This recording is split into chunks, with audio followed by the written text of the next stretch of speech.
the male that we kept for from our litter.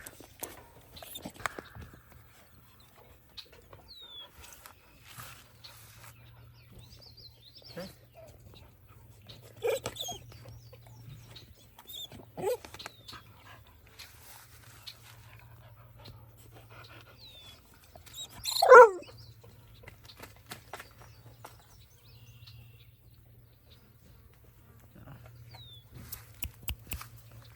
Come on, boy.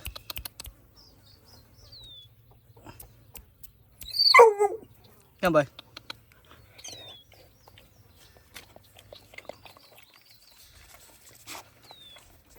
Good boy.